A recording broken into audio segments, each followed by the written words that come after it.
Guys welcome back to channel. അപ്പോൾ ഇന്നത്തെ പറയുന്നത് വെച്ചാൽ എൻ്റെ ഫസ്റ്റ് യൂട്യൂബ് റവന്യൂ വന്നിട്ടുണ്ട്, ഇതാണത്.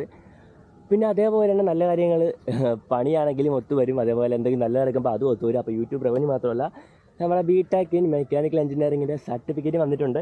അപ്പോൾ ഈ ഒരു വീഡിയോയിൽ ഇൻക്ലൂഡ് ചെയ്യാൻ ഉദ്ദേശിക്കുന്നത് വെച്ചാൽ എൻ്റെ റവന്യൂ എത്രയാണ്, എനിക്ക് എങ്ങനെയാണ് കിട്ടിയത്, അങ്ങനെയുള്ള കാര്യങ്ങളും. പിന്നെ ചിലവന്മാരൊക്കെ ഇതേപോലെ മാറ്റി ഫസ്റ്റ് യൂട്യൂബ് റവന്യൂ എന്ന് വീഡിയോ ഒക്കെ ഇടും, അതിൽ കയറി നോക്കുമ്പോൾ ലാസ്റ്റ് ഒന്ന് പറയും യൂട്യൂബ് നമുക്ക് റവന്യൂ പറയാൻ വേണ്ടി സമ്മതിക്കില്ല. അതുകൊണ്ട് തന്നെ ഇന്ന തുകയ്ക്കും ഇടയ്ക്കാണ് കിട്ടിയത്, അങ്ങനെ പറയാൻ വേണ്ടി ഞാൻ എന്തായാലും ഉദ്ദേശിക്കുന്നില്ല. എത്ര ഡോളറാണ് എനിക്ക് കിട്ടിയത്, അത് എത്ര എനിക്ക് ഇവിടെ നാട്ടിൽ കിട്ടി എന്ന ഡീറ്റെയിൽ ആയിട്ട് ഞാൻ നിങ്ങൾക്ക് പറഞ്ഞു തരുന്നതായിരിക്കും. പിന്നെ ഈ വീഡിയോ എല്ലാ വീഡിയോയും പോലെ ഞാൻ ഫുള്ള് കണ്ടുകൊണ്ടിരിക്കണം ഇരുന്ന് പറയണമെന്നൊന്നുമില്ല, കാരണം എല്ലാവരും കാണും. ചിലരൊക്കെ കയറി നോക്കുന്നത് ഇവനും പൈസ കിട്ടിയോ അങ്ങനെയൊക്കെ വിചാരിച്ച് എന്തായാലും എല്ലാവരും കയറി നോക്കാമെന്ന് വിചാരിക്കുന്നു. ആദ്യം തന്നെ നമുക്ക് ഇതെൻ്റെ രണ്ടാമത്തെ ടേക്കാണ്. നിങ്ങൾ നോക്കിയാൽ അറിയാൻ പറ്റും ഇവിടെ ബാങ്കിലൊക്കെ ഇരിക്കുന്ന സംഭവം. ഞാൻ ആദ്യം രാവിലെ വീട്ടിൽ നിന്ന് വീഡിയോ എടുത്ത് തുടങ്ങിയതാണ്, പക്ഷേ എപ്പോഴും മീൻ വണ്ടിയും കാലൊക്കെ പൊയ്ക്കൊണ്ടിരിക്കുന്നുണ്ട്. എനിക്ക് ആ വീഡിയോ കംപ്ലീറ്റ് ചെയ്യാൻ പറ്റില്ല. അതുകൊണ്ട് ഞാൻ പറ്റുന്ന സ്പോട്ട് വരുന്നത് അങ്ങനെയാണ് ബാഗിൽ സർട്ടിഫിക്കറ്റും കാലൊക്കെ എടുത്തിട്ട് വന്നത്. അപ്പോൾ ഞാനിപ്പോൾ ഇരിക്കുന്ന സ്പോട്ട് ഒരു ഗ്രൗണ്ടാണ്, ഇതെൻ്റെ ഫ്രണ്ടിൻ്റെ തന്നെ സ്പോട്ടാണ്, അത്യാവശ്യം നൈസ് സ്പോട്ടാണ്, നിങ്ങൾക്ക് കണ്ടറിയാൻ പറ്റും. അപ്പോൾ ആദ്യം തന്നെ എൻ്റെ ഒരു ബിടെക്കിൻ്റെ സർട്ടിഫിക്കറ്റ് ഞാൻ കാണിച്ചു തരാം. അപ്പോൾ ഇതാണ് എൻ്റെ ബിടെക് ഇൻ മെക്കാനിക്കൽ എഞ്ചിനീയറിങ്ങിൻ്റെ ഒറിജിനൽ സർട്ടിഫിക്കറ്റ്, എന്ന് വെച്ചാൽ ഡ്യൂപ്ലിക്കേറ്റ് ഉണ്ടെന്നല്ല, ഞാൻ തുറന്ന് കാണിച്ചു തരാം. 4 വർഷത്തെ ഒരു എഫർട്ടാണ് ഈ ഒരു സർട്ടിഫിക്കറ്റായിട്ട് നിങ്ങളിപ്പോൾ കാണുന്നത്. Bachelor of technology in mechanical engineering on ജിതിൻ്റെ ഗേസാണ് എൻ്റെ ഫോട്ടോയൊക്കെ ഉണ്ട്. ഞാൻ രണ്ടാമത് മാറ്റി കൊടുത്ത ഫോട്ടോയാണ്. അപ്പോൾ ഈ ഒരു സർട്ടിഫിക്കറ്റ് ഞാൻ പാസ്സായിട്ട് കുറച്ച് നാളായി. ഇതെനിക്ക് വേണമെങ്കിൽ 2 രീതിയിൽ എടുക്കാം. ഒരു സ്കീമെന്ന് വെച്ച് കഴിഞ്ഞാൽ 500 600 അടച്ച് കഴിഞ്ഞാൽ 4-5 മാസം കഴിയുമ്പോൾ വരും. പക്ഷേ ഞാൻ ഇതൊരു 1500 അടച്ച് 10 ദിവസത്തിനകത്ത് പറഞ്ഞ് കൊടുത്തതിൻ്റെ മെയിൻ കാര്യം എന്ന് വെച്ച് കഴിഞ്ഞാൽ നമ്മൾ വീഡിയോസൊക്കെ ഇട്ട് നാട്ടിൽ ചുമ്മായൊക്കെ നിൽക്കുന്ന സമയത്ത് മിക്കുള്ള എൻ്റെ വിചാരം നമ്മൾ സപ്ലൈയൊക്കെ അടിച്ച് മൂഞ്ചിത്തിട്ട് നിൽക്കുകയാണെന്നാണ്. അപ്പോൾ അതൊന്ന് മാറ്റാൻ വേണ്ടി മാത്രമാണ് ഇത് ഞാൻ വരുത്തിച്ചത്. അപ്പോൾ ഞാൻ പാസ്സാണ്. ഞാൻ ബിടെക് കഴിഞ്ഞിറങ്ങാൻ നേരത്തെ എനിക്ക് കറക്റ്റ് 3 സപ്ലൈ ഉണ്ടായിരുന്നു തോന്നുന്നു. അതിലൊന്ന് HMT മെക്കാനിക്സ് ഓഫ് ഫ്ലൂയിഡ്, അതേപോലെ തന്നെ ഫസ്റ്റ് സെമ്മിലെ മെക്കാനിക്സ്. അത് ഞാൻ ഒരുപാട് പ്രാവശ്യം എഴുതിയാണ്, ഇതുവരെ കിട്ടിയിട്ടില്ല. ഈ ലാസ്റ്റ് ചാൻസിലാണ് കിട്ടിയത്. അപ്പോൾ ഇത് എഴുതാൻ നേരത്തെ തന്നെ ഞാൻ ഇറങ്ങാൻ നേരത്തെ തന്നെ HMT എനിക്ക് ഇൻറ്റേർണൽ മാർക്കൊക്കെ 4 മാർക്കാണ്ട് കുറവായിരുന്നു, അതുവരെ പാസ്സായി. മെക്കാനിക്സ് ഓഫ് ഫ്ലൂയിഡ് പാസ്സായില്ല. അപ്പോൾ നിങ്ങളെല്ലാം ഇൻസ്റ്റാഗ്രാമിലേക്ക് ഇടയ്ക്ക് വെച്ചിട്ട് പേപ്പർ എടുത്ത് കറങ്ങുന്നുണ്ടായിരിക്കും, എത്ര 29 മാർക്ക് ഇടാതെ ഫെയിലാക്കിയെന്ന്. അപ്പോൾ ആ ഒരു പേപ്പർ എൻ്റെ പേപ്പറാണ്. അത് ഞാൻ രാത്രി ചുമ്മാ എടുത്ത് കരിയറിപ്പോൾ ഒരു വീഡിയോ ആയിട്ട് എടുത്തിട്ടതാണ്. യൂട്യൂബ് ചാനലിലിട്ട് ഇൻസ്റ്റയിലിട്ടു. യൂട്യൂബ് ചാനലൊക്കെ ഉള്ളതിൻ്റെ കുറച്ച് യൂസൊക്കെ ഉണ്ട്. നമുക്ക് എന്തെങ്കിലും ആവശ്യം വരുമ്പോൾ നമുക്കത് യൂസ് ചെയ്യാൻ പറ്റും. പിന്നെ ഒരുപാട് സപ്പോർട്ട് ചെയ്യാൻ വേണ്ടി ഫ്രണ്ട്സ് അല്ല, നമുക്ക് അറിയാത്ത ആൾക്കാർ ഒരുപാട് നമ്മൾ സപ്പോർട്ട് ചെയ്യും. നമുക്ക് അത്യാവശ്യം കോൺടാക്ട്സ് ഒക്കെ അവിടെ എവിടെയാവും. അപ്പോൾ ഞാൻ വീഡിയോ ഇട്ടപ്പോൾ 2 ദിവസത്തേക്ക് കഴിഞ്ഞപ്പോൾ യൂണിവേഴ്സിറ്റിയിൽ തന്നെ വിളിച്ചിട്ട് അതൊക്കെ സെറ്റ് ചെയ്ത് എനിക്ക് എത്ര ഫെയിലായിരുന്നു, ഫെയിൽ മാറ്റി പി മാറ്റി എനിക്ക് C ആക്കി തന്നെ ഗ്രേഡ്. എന്നിട്ടും പിന്നെ മെക്കാനിക്സ് എന്ന് പറഞ്ഞ പേപ്പർ ഫെയിലായിട്ടുണ്ടായിരുന്നു. അത് ഫസ്റ്റ് സെമ്മിൽ അത് മാത്രമേ പെൻഡിങ് ആയിട്ട് ഉണ്ടായിരുന്നുള്ളൂ. അപ്പോഴത്തേക്കും എനിക്ക് കിട്ടിയ പണിയെന്ന് വെച്ച് കഴിഞ്ഞാൽ ഞാൻ അത് വീഡിയോ ഇടാൻ മറന്നുപോയി. പിന്നെ ഞാൻ അത് ട്യൂഷന് പോയാണ് ജയിച്ചത്. സത്യം പറഞ്ഞാൽ ഞാൻ ഇത്രയും നാൾ 4 വർഷം ബിടെക് പഠിച്ചിട്ട് ഒരു വിഷയം പോലും ഞാൻ ട്യൂഷന് പോകാതെ ഇത്ര എഴുതി എടുത്തിട്ടുള്ളത്. പിന്നെ മെക്കാനിക്സ് ലാസ്റ്റ് ചാൻസ് ഞാൻ വിചാരിച്ചു ട്യൂഷൻ എഴുതാമെന്ന്. അങ്ങനെ നമ്മളെ കോളേജിലെല്ലാം മിഥുൻ സാറിനെ വിളിച്ച് ചോദിച്ചപ്പോഴത്തേക്ക് വരാൻ പറഞ്ഞു. നമ്മൾ പോയിരുന്നു രാത്രി ടൈം ഇരുന്ന് പഠിച്ച്. അപ്പോൾ ഏകദേശം സാറ് പറഞ്ഞ ക്വസ്റ്റ്യൻസൊക്കെ അതേ കണക്കാണ് വന്നത്. ഗൈസ്, അപ്പോൾ ആർക്കെങ്കിലും ബിടെക്കൊക്കെ തോറ്റി ട്യൂഷനൊക്കെ പോകാനുണ്ടെങ്കിൽ ഞാൻ വേണമെങ്കിൽ സാറിൻ്റെ കോൺടാക്ട് നമ്പർ തരാം. പോയി കഴിഞ്ഞാൽ പഠിക്കുന്ന നഗരൂരാണ് വീട്. അപ്പോൾ സാർ ഇത് കാണുന്നുണ്ടെന്ന് വിചാരിക്കുന്നു. വലിയ താങ്ക്സ് ഉണ്ട് ബിടെക്ക് പാസ്സാക്കി തന്നേന്. ഇനി ഞാൻ പാസ്സായിട്ടില്ല കേസായിട്ടില്ല എന്നൊക്കെ പറഞ്ഞുകൊണ്ട് ഏതെങ്കിലുമൊക്കെ നാട്ടുകാർ നടന്നു കഴിഞ്ഞാൽ കായികമായിട്ട് നേടുന്നതായിരിക്കും. ഇതാണ് എൻ്റെ ഒറിജിനൽ സർട്ടിഫിക്കറ്റ്, എല്ലാ പ്രൂഫ് സഹിതം എൻ്റെ കയ്യിലുണ്ട്. പിന്നെ ഈ ഒരു ബിടെക് കഴിഞ്ഞിട്ട് നിങ്ങളെല്ലാവരും ഒരു തൊപ്പി എറിയുന്ന പരിപാടി കണ്ടിട്ടുണ്ടായിരിക്കും. അത് പാസ്സായവന്മാരൊന്നും അല്ല എറിയുന്നത്. ബിടെക്കിന് 4 വർഷം അവിടെ പോയ ഏവനും അറിയാൻ ഞാനും അറിഞ്ഞിട്ടുണ്ടായിരുന്നു. പക്ഷേ റിസൾട്ട് വരുമ്പോൾ ഞാൻ എല്ലാം പാസ്സാവും എന്നിട്ട് സ്റ്റാറ്റസ് ഇടാന്നുള്ള രീതിയിൽ ഞാൻ മാത്രം അത് സ്റ്റാറ്റസ് ഇട്ടില്ല. റിസൾട്ട് വന്നപ്പോഴത്തേക്ക് ഞാൻ മെക്കാനിക്സ് പേപ്പർ ഞാൻ ഫെയിലായിരുന്നു. പിന്നെ ഇപ്പോൾ രണ്ടാമത് ഒരു 4-5 മാസം കഴിഞ്ഞ് കഴിഞ്ഞ മാസം കൊണ്ടാണ് റിസൾട്ട് വന്നത്. അപ്പോൾ അന്ന് ഒരു സർട്ടിഫിക്കറ്റൊക്കെ പിടിച്ച് എല്ലാവരും നിൽക്കുന്ന ഫോട്ടോ കണ്ടിട്ടുണ്ടായിരിക്കും. അത് കോഴ്സ് സർട്ടിഫിക്കറ്റാണ്, 4 വർഷം അവിടെ പഠിച്ചുള്ള സർട്ടിഫിക്കറ്റ് തരുന്നത്. എൻ്റെ കയ്യിൽ ഇരിപ്പുണ്ട്, ഞാൻ വേണമെങ്കിൽ കാണിച്ചു തരാം. പിന്നെ എന്തായാലും ഞാൻ ഒപ്പിച്ച ഫോട്ടോ ഒറിജിനലായിട്ട് ഞാൻ സ്റ്റാറ്റസ് ഇടുന്നതായിരിക്കും. അടുത്ത പരിപാടി യൂട്യൂബ് ഇൻകം. അപ്പോൾ ഇത് ചുമ്മാ ഈ വീഡിയോ കണ്ടുപിടിക്കുന്നവർക്കൊക്കെ തോന്നും ഞാൻ ചുമ്മാ 1-2 വീഡിയോസൊക്കെ ഇട്ടിട്ട് എനിക്ക് നല്ലതായിരിക്കും ഇൻകം ജനറേറ്റ് ആയെന്നുള്ള രീതിയിൽ. പക്ഷേ അങ്ങനെയൊന്നുമല്ല. യൂട്യൂബിൽ വീഡിയോസൊക്കെ ഇടുന്നവർക്കറിയാം അതിൻ്റെ ഒരു എഫർട്ട്. ഇപ്പോൾ എനിക്കൊരു 10,000 രൂപ കിട്ടിയെന്ന് വെച്ചു. അത് എങ്ങനെ പറഞ്ഞു തരും? എൻ്റെ നിന്ന് ഒരാൾ എടാ നാളെ പൈസ തരാമെന്ന് പറഞ്ഞാൽ 1 ലക്ഷം രൂപ വാങ്ങിച്ചെന്ന് വെച്ചു. ഒരു 1,50,000 രൂപ വാങ്ങിച്ചെന്ന് വെച്ചു. നാളെ തരാമെന്ന് പറഞ്ഞ് വാങ്ങിച്ചതാണ്. അതിനുശേഷം നാളെ നീളെന്ന് ഒരുപാട് നാളായിരുന്നു. 1 വർഷം കഴിഞ്ഞിട്ട് ഒരു 10,000 രൂപ തന്നെ നമ്മളെ ഒതുക്കി. ആ ഒരു ഫെറ്റപ്പാണ് എനിക്കിപ്പോൾ കിട്ടിയ യൂട്യൂബ് റവന്യൂ. ഞാൻ പറഞ്ഞ ഈ മോട്ടോ വ്ളോഗിങ്ങും വണ്ടി മോഡിഫിക്കേഷൻ റിവ്യൂസിൻ്റെയൊക്കെ കാര്യമാണ്. ഇപ്പോൾ ഫാമിലി വ്ളോഗൊക്കെ ചെയ്യുകയാണെങ്കിൽ നിങ്ങൾക്ക് ഒരു പക്ഷേ ഇത്രയും എക്സ്പെൻസ് ഒന്നും ആവില്ല. എന്ന് വെച്ചൊരു എക്സാമ്പിൾ പറയുകയാണെങ്കിൽ എനിക്കിപ്പോൾ അറൗണ്ട് ഒരു 10,000 രൂപ കിട്ടിയത്. കറക്റ്റ് എക്സാക്റ്റ് എമൗണ്ട് ഞാൻ ലാസ്റ്റ് എവിടെയെങ്കിലും വീഡിയോയിൽ ഇൻക്ലൂഡ് ചെയ്തേക്കാം. അപ്പോൾ ഈ ഒരു വണ്ടി വണ്ടി ഞാൻ എടുത്ത് നോക്കട്ടെ, വണ്ടി എനിക്ക് എന്തായാലും വേണം. അപ്പോൾ ഞാൻ ഇപ്പോൾ മോഡിഫിക്കേഷൻ ചെയ്താണ് ഈ വണ്ടിയിൽ മോഡിഫിക്കേഷൻ മെയിൻ്റെനൻസ് ആയിട്ട് 10, 60,000, 70,000, 80,000 രൂപയ്ക്കൊക്കെ ചെയ്താലും എനിക്ക് കറക്റ്റ് കണക്കും കാര്യങ്ങളൊന്നുമില്ല. അതെല്ലാം കൂടെ കൂട്ടി നോക്കണേണ്ടെന്ന് ഞാൻ ഡിപ്രഷനിലോട്ട് പോകും. അപ്പോൾ അതിൻ്റെ കാര്യം കൂട്ടുണ്ടാകും. കാരണം ഞാൻ വീഡിയോ ഇട്ടാലും ഇല്ലെങ്കിലും എൻ്റെ ഒരു ഇഷ്ടത്തിന് വേണ്ടി ഞാൻ മോഡിഫൈയും ആൾട്രേഷനൊക്കെ ചെയ്യുന്നതാണ്. പിന്നെ വണ്ടി റിവ്യൂ ചെയ്യുന്നതിനാണ് എനിക്ക് കുറച്ച് എക്സ്പെൻസ്. ഇപ്പോൾ ഒരു പെട്രോളൊക്കെ അടിക്കണം. ഇപ്പോൾ ഒരു വണ്ടി എടുത്ത് ഞാൻ പെട്രോളൊക്കെ അടിച്ച് വീഡിയോ ഇട്ട് 100 രൂപയ്ക്കെങ്കിലും പെട്രോൾ അടിക്കണം. വീഡിയോ ഇട്ട് കഴിഞ്ഞാൽ എനിക്ക് കിട്ടുന്നത് 5, 10, 15 രൂപയാണ്. മാക്സിമം അത്രയൊക്കെ എനിക്ക് കിട്ടിയിട്ടുള്ളൂ. അപ്പോൾ അതാണ് എൻ്റെ ഒരു എക്സ്പെൻസ്. പിന്നെ ഇപ്പം നിങ്ങൾ കണ്ടുപിടിക്കുന്ന വീഡിയോ എടുക്കുന്ന ക്യാമറ Insta360 ON X3 എന്ന് പറഞ്ഞ ക്യാമറയാണ്. അടിപൊളി ക്യാമറയാണ്. വ്ളോഗിങ്ങിന്, മോട്ടോ വ്ളോഗിങ്ങിന് എല്ലാം ഒറ്റ വീഡിയോ എടുത്ത് കഴിഞ്ഞാൽ ഇൻഫിനിറ്റ് ആയിട്ടുള്ള ആംഗിൾസ് നിങ്ങൾക്ക് കിട്ടും. ഇതിന് തന്നെ ഒരു 44,000 രൂപ അടുപ്പിച്ച് കോസ്റ്റ് വരുന്നൊരു ക്യാമറയാണ് നിങ്ങളിപ്പോൾ കണ്ടുപിടിക്കുന്നത്. അപ്പോൾ ഇത് ഞാൻ സെക്കൻഡ് എടുത്താണ്. എനിക്കൊരു 31 രൂപയായി. പിന്നെ ആക്സസറീസും കാര്യങ്ങളും എല്ലാം കൂടി എടുത്തപ്പോഴത്തേക്ക് എനിക്കൊരു 36 രൂപ അടുപ്പിച്ചായി. പിന്നെ ഹെൽമെറ്റിൻ്റെ ഉണ്ട്. പിന്നെ ഞാൻ യൂസ് ചെയ്യുന്ന ഹോളി ലാൻഡ് ലാറ്റ് എന്ന് പറഞ്ഞ മൈക്കാണ്. അപ്പോൾ അതിനൊരു 6,000 രൂപ ആയിട്ടുണ്ട്. പിന്നെ ഞാൻ വണ്ടിയിൽ ഈ വീഡിയോ എടുക്കാനൊക്കെ പോകാൻ വേണ്ടി പെട്രോൾ അടിച്ചതിന് കണക്കും കഴിയില്ല, അത് വേറെ കാര്യം. അപ്പോൾ ഒരുപാട് കഷ്ടപ്പെട്ടാണ് വീഡിയോ എടുക്കുന്നത്. പിന്നെ ഇപ്പോൾ ചിലവൊക്കെ ചോദിച്ച് കുറച്ച് മെസ്സേജ് അയക്കുമെന്നറിയാം. ഒരു കാര്യമുണ്ട്, എല്ലാ യൂട്യൂബേഴ്സിനെയും പോലെ ഫസ്റ്റ് വരുമാനം നമുക്ക് കണ്ണി കാണാൻ പോലും കിട്ടില്ല. കിട്ടിയ വരുമാനത്തിന് കുറച്ച് അമ്മയ്ക്ക് കൊടുത്തു. പിന്നെ നമ്മൾ ഇന്നലെ കുറച്ച് മന്തിയൊക്കെ കഴിക്കാൻ പോയിട്ടുണ്ട്. അതിൻ്റെ ക്ലിപ്പ് ഞാൻ ആഡ് ചെയ്തേക്കാം.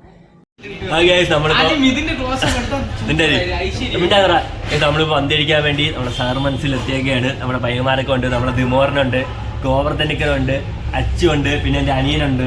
ഡിപ്രഷൻ ഇവിടുത്തെ കുറച്ച് പ്രത്യേക കാര്യങ്ങളൊക്കെ ഉണ്ട്. നിങ്ങൾ അഫാൻ എന്ന് പറഞ്ഞ പയ്യൻ വീട്ടുകാരെയൊക്കെ തട്ടി മന്തിയൊക്കെ വാങ്ങിച്ചിട്ട് തട്ടിയാൽ അറിഞ്ഞാണ്. അപ്പോൾ ഈ ഒരു കടയിൽ നിന്നാണ് ആ ഒരു സംഭവത്തിന് വേണ്ടി മന്തിയൊക്കെ വാങ്ങി തട്ടിയത്. അപ്പോൾ എന്തായാലും എൻ്റെ അനിയനൊക്കെ ഇവിടെ ഇരിപ്പുണ്ട്. അല്ലടാ തട്ടിക്കഴിഞ്ഞാൽ നമുക്ക് ആളെ കരിക്കേണ്ടി എല്ലാ സെറ്റപ്പ് ഇവനുണ്ട്. കൈലാസനാഥൻ ശവദഹനം അതുണ്ട്. പിന്നെ ഗോവർദ്ധക്ക ഉണ്ട്. പിന്നെ നമ്മളെ കിണ്ടി വെച്ച് അടിക്കുന്ന ദിമോരനുണ്ട്. ഇവിടെ ഇതിലൊരു ഗീവവേ ഉണ്ട്. ഈ പയ്യന്റെ മാമനാണ് നമ്മളെ ശവദഹനുള്ളത്. ഈ പയ്യെ ആദ്യത്തെ 10 പേർക്ക് ഫ്രീ ആയിട്ട് മുസ്ലിങ്ങളാണെങ്കിൽ ഗോവർദ്ധനെ കോണ്ടാക്ട് ചെയ്യണം. ഇതാണ് കിണ്ടി വെച്ച് അടിക്കാൻ വേണ്ടി ദിമോരനുണ്ട്. മന്തി അടിക്കാൻ പോയി. പിന്നെ ബാക്കി കുറച്ച് പൈസ ഞാൻ ഒരു ആസ്ട്രേഡിൻ്റെ എർഗോഫൈറ്റിൻ്റെ ഡൈനാമിക് വർക്കിംഗ് ചെയറൊക്കെ എടുത്തായിരുന്നു. അത് കുറച്ച് പൈസ ഇത് വരുമ്പോൾ മറിക്കുന്ന രീതിയിൽ എടുത്താണ്. അപ്പോൾ അതിൻ്റേതായിട്ട് അത് പോയി. പിന്നെ ഞാൻ ഒരു ആമസോൺ ബേസിസിൻ്റെ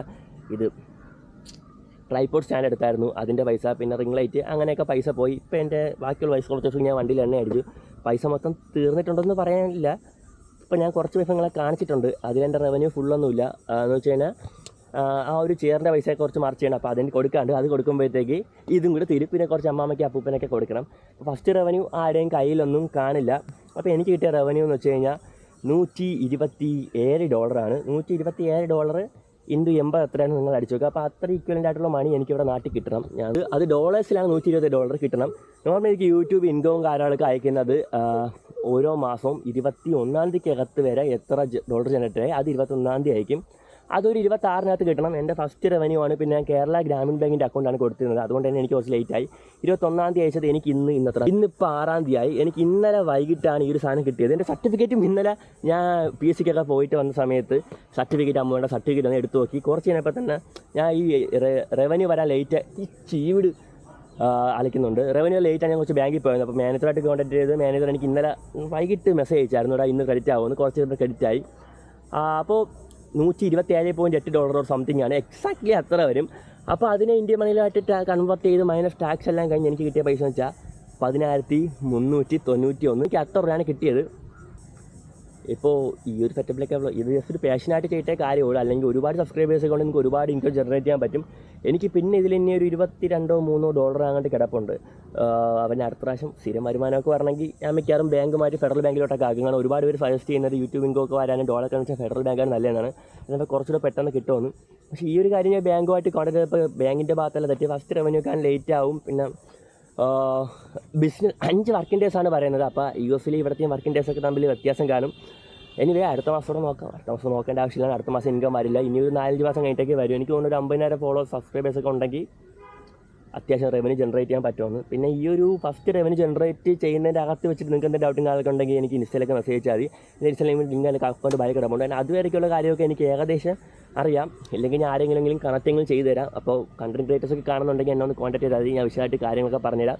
പിന്നെ വീഡിയോ ചാനൽ സബ്സ്ക്രൈബ് ചെയ്യാത്ത വീഡിയോ ആരെങ്കിലും കണ്ടോടൊക്കെ ഇരിക്കുന്നുണ്ടെങ്കിൽ ചാനൽ ഒന്ന് സബ്സ്ക്രൈബ് ചെയ്തേക്കുക. ബെല്ലേക്ക് നിങ്ങളെ അടിച്ചൊന്ന് പൊട്ടിച്ചേക്ക്. ഇനിയിപ്പോൾ ഇടയ്ക്കിടയ്ക്ക് റവന്യൂ ഒക്കെ മനസ്സിലായി, ഇപ്പോൾ കുറച്ച് പേരൊക്കെ ഇറങ്ങി പോകുന്നൊക്കെ എനിക്കറിയാം. പിന്നെ കുറച്ചുകൂടെ കാര്യം എനിക്ക് ഡിസ്കസ് ചെയ്യാണ്ടെന്ന് വെച്ചാൽ ബിടെക് ലൈഫിനെ പറ്റിയാണ്. അപ്പോൾ ബിടെക് ഒക്കെ നിങ്ങൾ പഠിക്കുന്ന സമയത്ത് മിക്കുള്ളവർ പറഞ്ഞ കാര്യമാണ് സപ്ലി ഇല്ലാത്ത. അയ്യോ ഇരുട്ടായില്ലേ, ഓക്കെ സോറി ഗൈസ്. ഇതിപ്പോൾ ബിടെക് ഒക്കെ പഠിക്കുന്ന സമയത്ത് മിക്കുള്ളവരും പറയുന്നൊരു കാര്യമായിരിക്കും സപ്ലി ഇല്ലാത്ത ബിടെക് എന്ന്. അതൊക്കെ ചുമ്മാ പറച്ചിൽ മാത്രമാണ്. അതൊക്കെ ഒരു ഗുമ്മ് കാണും. നിങ്ങൾ കോളേജ് പഠിച്ച് നടക്കുന്ന സമയത്ത് മാത്രം കോളേജ് പഠിച്ച് ഇറങ്ങുന്ന സ്പോട്ടിൽ നിങ്ങൾക്ക് മനസ്സിലാവും സപ്ലി ഉള്ളതാണോ ഇല്ലാത്തതാണെന്ന്. അപ്പോൾ സപ്ലിയൊക്കെ ഉണ്ടെങ്കിൽ തന്നെ മാക്സിമം ക്ലിയർ ചെയ്ത് പോകണം. ക്ലിയർ ചെയ്ത് പോണതിൻ്റെ കൂടെ തന്നെ ചെയ്യേണ്ട ഒരു കാര്യം എന്ന് വെച്ചാൽ ഇറങ്ങാൻ നേരത്ത് ലാസ്റ്റ് സെമ്മിൽ എല്ലാം എഴുതിയെടുക്കണം. കാരണം അവസാനത്തെ സെമ്മിൽ പഠിക്കാൻ വേണ്ടി കുറച്ചേ കാണൂ. എഴുതിയെടുത്ത് ഇറങ്ങിക്കഴിഞ്ഞാൽ സെറ്റായിട്ട് ബിടെക് കഴിഞ്ഞ് ഇറങ്ങാം. ഇല്ലെങ്കിൽ വെളിയിറക്കഴിഞ്ഞാൽ നാട്ടുകാരെ കുത്തുവാക്കുകൾ അപമാനപ്പെടുത്തരുത്. പിന്നെ മറ്റുള്ളവരൊക്കെ ജയിച്ച് ജോലിയൊക്കെ വാങ്ങിച്ച് പോകുന്ന കാണാനും ഒരു മനസ്സ് വിഷമം കാണും. അപ്പോൾ അതൊക്കെ എന്തായാലും എടുത്തിട്ടേ ഇറങ്ങാവൂ. അപ്പോൾ ബിടെക്കിനെ പറ്റി എനിക്ക് അത്രയൊക്കെ തന്നെ പറയാനുള്ളത്. പിന്നെ ഇത് കുറച്ച് കണ്ടന്റ് ക്രിയേറ്റേഴ്സിലോട്ട് എൻ്റെ ഒരു പേഴ്സണലായിട്ടുള്ള അഡ്വൈസാണ്. നമ്മളിപ്പോൾ പയ്യന്മാരൊക്കെ ആണെങ്കിൽ വീഡിയോ ഇടുന്ന കാണാൻ വേണ്ടി ആരും കാണില്ല. ഇപ്പോൾ മെയിൻ ട്രെൻഡിങ് എന്ന് വെച്ച് കഴിഞ്ഞാൽ മറ്റേ അവിടെ ഇത് കിടന്നു ഇവിടെ ഇത് കിടന്നു എന്നൊക്കെ പറഞ്ഞിട്ട് പക്ക അവരാതാ മീഡിയം ട്രെൻഡിങ്. അതാകുമ്പോൾ ഇൻവെസ്റ്റ് ഒന്നുമില്ല, ചുമ്മാ കാറിൻ്റെ കയറിയെന്ന്. ഇപ്പോൾ ഓരോരുത്തർ ചെയ്യുന്ന രീതി സംസാരിച്ചുകൊണ്ട് കഴിഞ്ഞാൽ നല്ല രീതിക്ക് വരുമാനം ജനറേറ്റ് ചെയ്യാൻ പറ്റും. വരുമാനം ഇപ്പോൾ 10 രൂപ കിട്ടിയാലും 15 രൂപ അതിൽ കിട്ടിയാലും നിങ്ങൾക്ക് വൻ ലാഭമായിരിക്കും. കാരണം ഇൻവെസ്റ്റ്മെൻറ്റ് ഇല്ല. അപ്പോൾ അതൊക്കെ എന്ത് കണ്ടൻറ്റാണെന്ന് എനിക്കറിയാൻ വയ്യ. ഞാനിവിടെയൊക്കെ ചെയ്യാൻ നോക്കിയായിരുന്നു. പിന്നെ എനിക്കത് ഇൻട്രസ്റ്റ് ഇല്ലാത്തതുകൊണ്ട് ഞാൻ എന്തോ ഒരു സാറ്റിസ്ഫാക്ഷൻ കിട്ടുന്നില്ല. ഇതാകുമ്പോൾ റവന്യൂ കുറവാണെങ്കിലും സാറ്റിസ്ഫാക്ഷൻ ഉണ്ട്. അതുകൊണ്ട് ഞാൻ ഒരു കണ്ടൻറ്റ് വിട്ടുപിടിച്ചതാണ്. ഇതിപ്പോൾ ഞാൻ ഒരു പയ്യനായിട്ടാണ് എനിക്ക് വ്യൂസൊക്കെ കുറവ്, ആരും സബ്സ്ക്രൈബ് ലൈക്കൊന്നും അടിക്കാത്തത്. ഞാൻ ഒരു പെങ്കൊച്ചൊല്ലുവാണെങ്കിൽ ഞാൻ വണ്ടി പണിയുന്നത് അടപ്പടലും എല്ലാവരും കാണുമെന്നറിയാം. നിങ്ങൾ തന്നെ ഇപ്പോൾ ഇനിഷ്യൽ റീലൊക്കെ കാണാൻ ശ്രദ്ധിച്ചിട്ടുണ്ടാവും. വണ്ടി സെയിൽസിലൊക്കെ ഓരോ വെമ്പിളറൊക്കെ വന്നിട്ട് സാരിയൊക്കെ കൊടുത്തിട്ട് വരും. എന്നിട്ട് അതിൻ്റെ തമ്മിൽ വരെ കുറച്ച് നേവലൊക്കെ കാണിച്ച് തമ്മിലായിരിക്കും ഇടുന്നത്.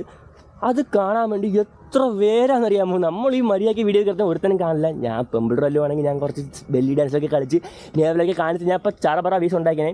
പക്ഷെ എന്ത് ചെയ്യാം, അതിനിപ്പോൾ നടക്കില്ല. ഞാനങ്ങനെ കാണിച്ചു കഴിഞ്ഞാൽ ഞാൻ ഡയറക്റ്റ് എയറിലോട്ട് പോകും. ഇല്ലെങ്കിൽ ഗാഡ്ജറ്റ്സും കാര്യങ്ങളൊക്കെ ഞാൻ ക്ലിപ്പൊക്കെ അവിടെ ഇവിടെയൊക്കെ അറിയാമെന്ന് തന്നെ വിചാരിക്കുന്നു.